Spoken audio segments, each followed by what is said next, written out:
चीन के बढ़ते प्रभाव को कम करने या यूं कहें कि उसके अरमानों को पीछे धकेलने के मकसद से बना क्वाड समूह एक बार फिर से मिला। ऑस्ट्रेलिया के मेलबर्न में क्वाड समूह के विदेश मंत्रियों की बैठक हुई, जिसमें कई मुद्दों पर बातचीत हुई।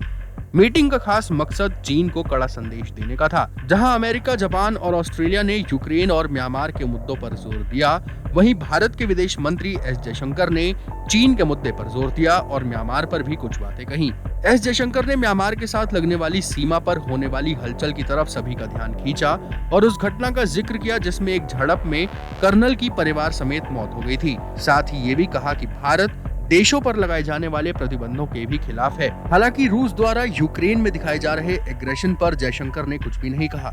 एस जयशंकर ने चीन को घेरते हुए कहा कि साल 2020 में सीमा पर भारी सुरक्षा बलों की तैनाती न करने के लिखित समझौतों की चीन ने अवहेलना की है।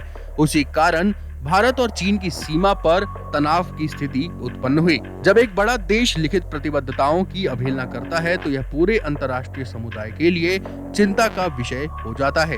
भारत चीन संबंधों पर चर्चा हुई क्योंकि यह इस बात का हिस्सा था कि हमारे पड़ोस में क्या हो रहा है।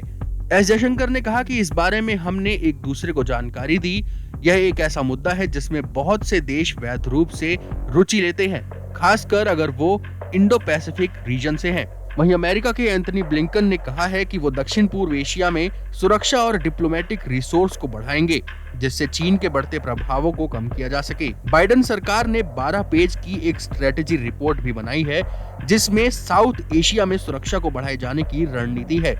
रिपोर्ट में लिखा है कि चीन अपना प्रभाव बढ़ाने के लिए हर तरीके के हथकंडे अपना रहा है, लेकिन अगले एक दशक में चीन का प्रभाव कम करने के लिए अमेरिका काम करेगा। अमेरिका ने अपने डॉक्यूमेंट में एक मजबूत भारत का भी जिक्र किया है, जिसके लिए वो अपने साथियों को और मॉडर्नाइज करेगा और पार्टनरशिप्स मजबूत करेगा।